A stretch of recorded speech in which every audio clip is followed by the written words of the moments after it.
Spoiler warning, this video will spoil the entirety of the stage show. If you haven't seen this play and are looking for a recap, I have a video doing just that here. I'll link to it in the card on the top right of the screen and below in the description.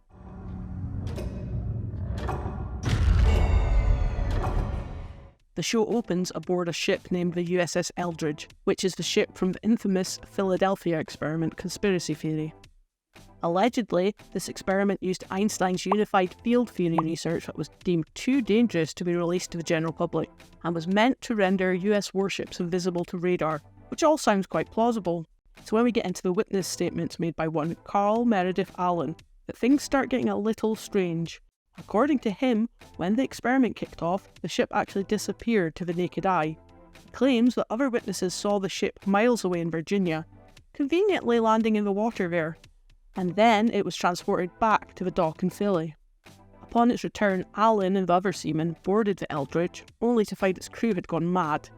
Others were completely frozen in place like statues, and some had even become fused into the metal of the hull. Allen later said that he'd made the whole story up for a laugh. Then said, actually, nah, you know what lads, it was true. In 1984, a movie named The Philadelphia Experiment was released loosely based on the experiment, but instead of the ship being transported to Virginia, it travels through time. After this film was released, a fella named Al Bielek piped up and said, yeah, that's exactly what happened. I was there, and I remember it for sure. You remember it after seeing the movie, and had said nothing about it before the film released, yeah? Yep, that's exactly what happened. Now, buy tickets to come hear me talk about it and purchase my book. This guy would have had one hell of a podcast if he was still around. The movie is set in 1984, but Bielek says the ship was transported to 1983, which is the year Will disappears and the year that Upside Down appears to be stuck in. I watched this film as research for this video, and whilst it hasn't aged as well as other 80s movies, it's worth a watch if you're into sci-fi stuff. But the interesting part about this movie is that this is what the starting credits look like, which is a style that looks awfully familiar. Bielek also claims to have been involved in the Montauk conspiracy. If you're not familiar, this conspiracy involved time travel, experiments on children, mind control, interdimensional travel, alternative realities, and repressed memories. All the good stuff. It also alleges that one of the subjects there conjured a beast from their mind to destroy the military base that happened in. The Duffer Brothers were heavily inspired by this conspiracy theory, and the original title for the Netflix show was Montauk, before it was changed to Stranger Things and moved to a fictional town in Indiana.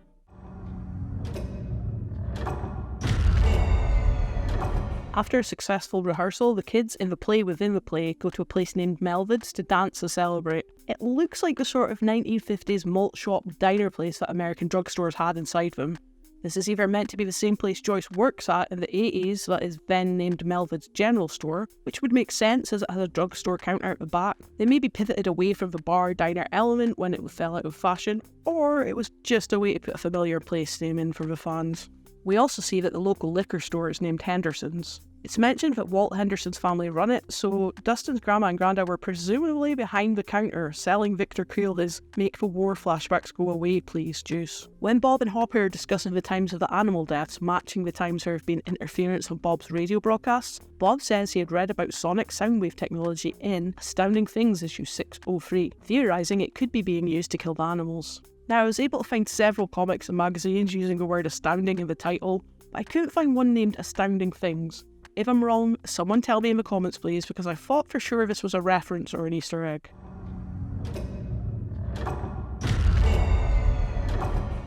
The play within the play is named The Dark of the Moon. Its story is set in the Appalachian Mountains, which leads to some fun accents being attempted in the Hawkins High version, and is loosely based upon the Scottish folk song, The Ballad of Barbara Allen. Johnny Cash also rewrote it as his song, The Ballad of Barbara. The version that playwright Howard Richardson wrote for the stage is about a young witch boy who falls in love with a fair maiden. In The Dark of the Moon, the boy's wish to be human so that he can be with Barbara is granted on the condition that she remains faithful to him for a full year, paralleling Henry only remaining human for as long as Patty remained by his side. This tale of two star-crossed lovers from different worlds is dubbed as the Gothic Romeo and Juliet by Michael Davies in the first Shadows programme.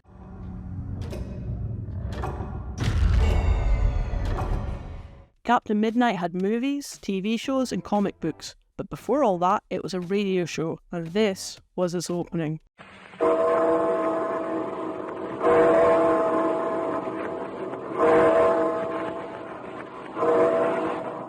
And here is the Vecna clock from season 4.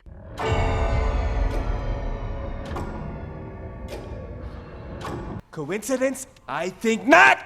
What I really want to know is how these two little nerds, born in 1984, ended up being inspired by a radio show that started in the 1930s. There's also a Secret Squadron member named Joyce, but that one might be a stretch. Captain Midnight had a bit of a cultural impact, with the HBO Hacker in 1986 using the name. There was a reference to Captain Midnight in the Stephen King book It, and there's a great YouTuber rocking the moniker too. In the first shadow, Henry Creel is really into Captain Midnight. He has a cipher, the spy scope, and talks about it with Patty. Henry's just like us for real, just a fanboy making references to his blorbos while he commits mass murder.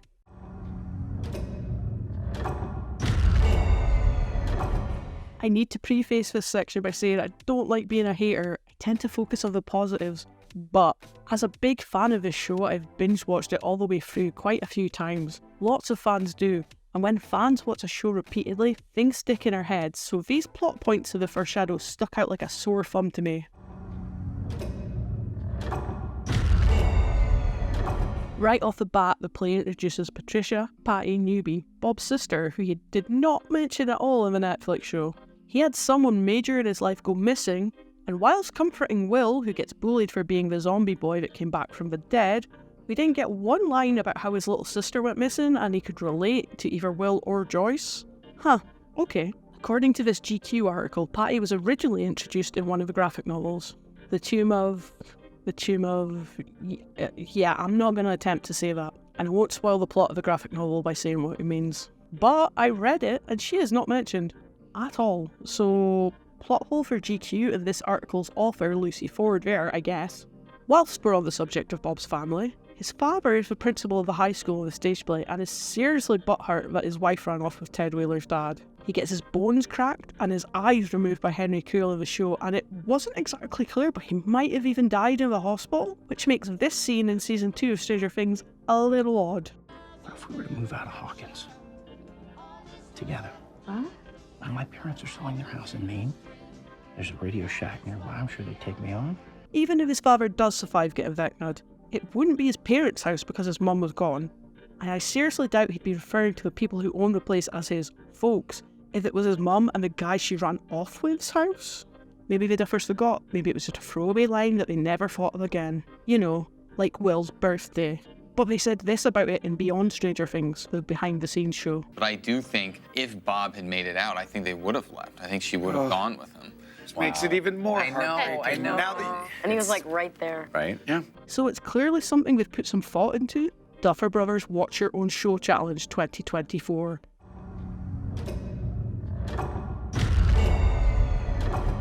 In the TV show, Ted Wheeler is a nothing burger of a man, just a boring, grumpy dad character, but he doesn't seem unintelligent at all. In the stage show, he is played as an idiot jock for laughs. Not a huge issue, but it just seemed off to me. I don't think my parents ever loved each other. You must have married for some reason. My mom was young.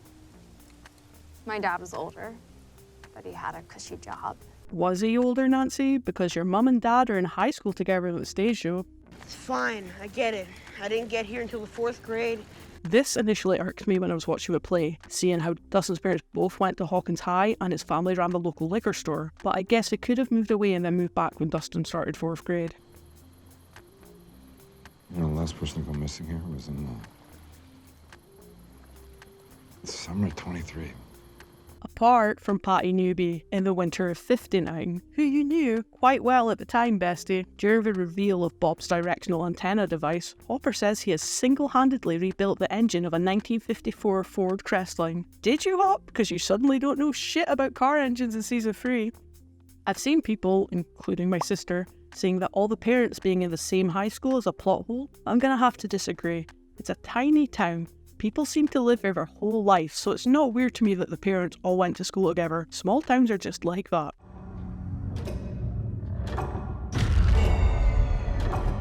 When I watched this scene in season 4, to me it looked like Henry arrives of Upside Down and shapes the shadow monster / mind flayer into the spider shape from his drawings. Vecna even says, I found the most extraordinary thing of all. Something that would change Everything I saw means to realize my potential, to transcend my human form.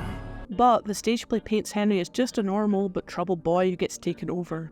That the shadow/mind flayer is the one in charge, and when Principal Newbie sees what he calls the monster, it is already spider-shaped. I guess the little boy obsessed with spiders perhaps became that way because he saw the spider-shaped shadow monster after the incident in the Nevada caves, even though he doesn't seem to remember what happened during those 12 hours. This confused me when watching, but having thought on it, maybe this shadow monster is a whole other entity that has nothing to do with the mind flayer we've seen on screen. Which would make sense because the play is named The First Shadow. And then Henry shaped the mind flayer into a spider to match the original when he found it. I do not know, but it seems to me like we've rewritten on-screen history a little bit just to fit new stories in.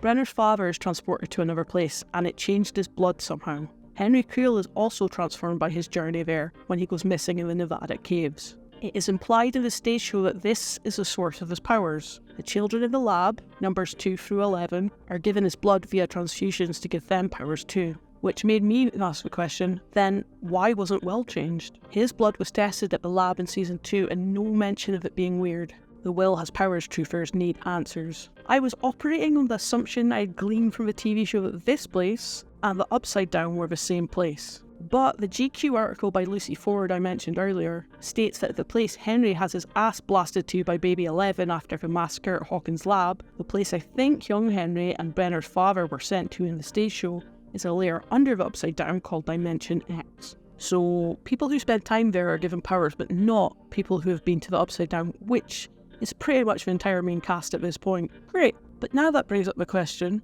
then what the fuck is the Upside Down? How did Henry/Vecna, along with the Shadow Monster/Mind Flayer and all the Demogorgons that we see in Dimension X when Henry lands there, get from this place to the Upside Down? The fandom wiki for the Upside Down states, 11 made cross-dimensional psychic contact with the hive mind and opened the Mother Gate at Hawkins' lab. Through some means, this action also formed a perfect copy of the human world exactly as it existed on November 6, 1983. Henry's dimension possibly transformed to become this new place. If Henry's dimension/Dimension X was transformed into the Upside Down, then I don't see why it wouldn't still transform people's blood. Also, nobody who entered the Upside Down was struck by lightning the way Henry is when he arrives in Dimension X.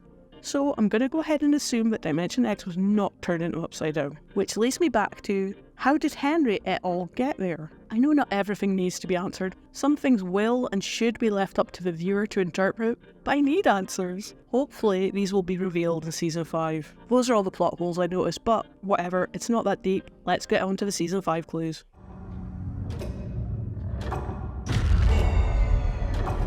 All of the big conspiracy theories that influence Stranger Things, which are also referenced in this play, all have an element of time travel involved, which is pretty much the only part from these stories which hasn't ended up in the Netflix show. Does that mean that time travel is coming in Season 5? This theory has come up before to a very divided response from fans. I personally wouldn't mind it being a plot point in the final season. Time travel! Don't actually think it will be. There hasn't been any foreshadowing for that, and I'd imagine there would have been at least some hint that that was the direction the show was heading in. However, time travel is referenced in the original pitch deck for the show whilst describing the Montauk Project, so...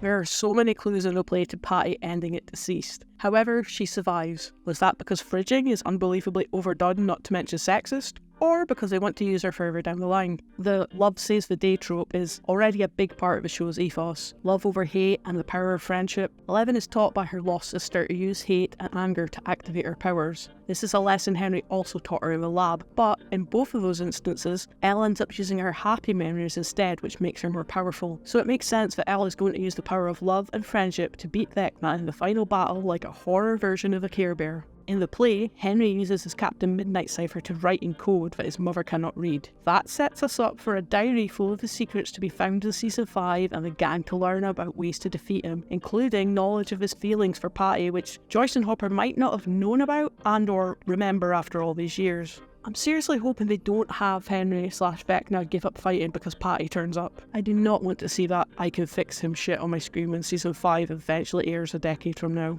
I'm so tired of the love of a good woman fixes a bad man noise, thanks.